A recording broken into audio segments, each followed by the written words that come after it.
ใจของเขาก้าวเดินภาษาเจริญมุ่งเมืองวิไลเรียกงานสามชา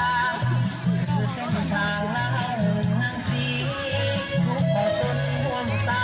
มัคคีที่คนกำลังภาษาก้าวไปที่ภูมิมนเองภาษาเชื่อแยงก้าวใส่พาดนำพาส่งยังทางให้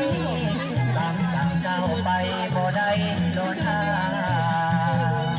ที่มาสร้างแขวงเป็นหัวหน่วยยุทธศาสตร์ที่ทุกความสามารถเพื่อประเทศชาติเฮาป้องกันสร้างสร้างกันเข้มแข็งป้องกันแข็งให้เดินก้าวหน้าสร้างบ้านเป็นหัวหน่วยพัฒนาภาษาภาษา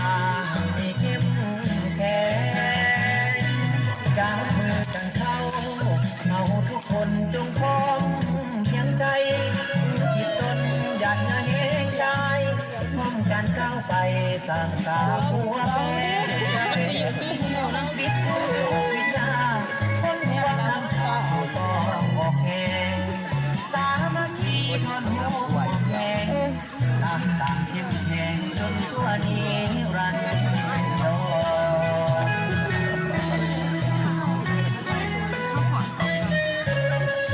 ตัวสีขาวเลยเดี๋ยวเลย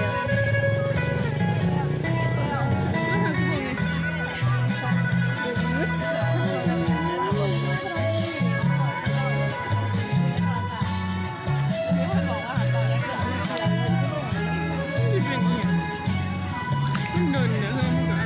อันนั้น มาสร้างแขวงเป็นหัวหน่วยยุทธศาสตร์มีทุกความสามารถเพื่อประเทศชาติเฮาพร้อมกันสร้างสรรค์สร้างเมืองเข้มแข็งพร้อมกันออกเองให้เดินก้าวหน้าสร้างบ้านเป็นหัวหน่วยพัฒนาภาษาให้มีเข้มแข็งจับมือกันเข้าเอาทุกคนจงพร้อมเพียงใจที่ตนยันเองใจพร้อมกันก้าวไป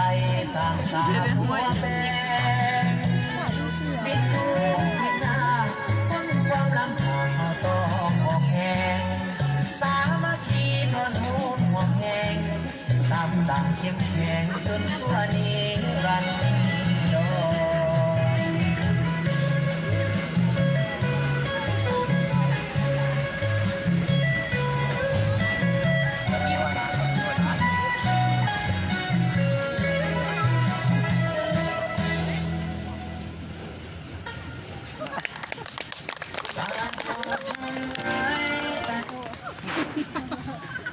เพลงซ้ำตัวนี้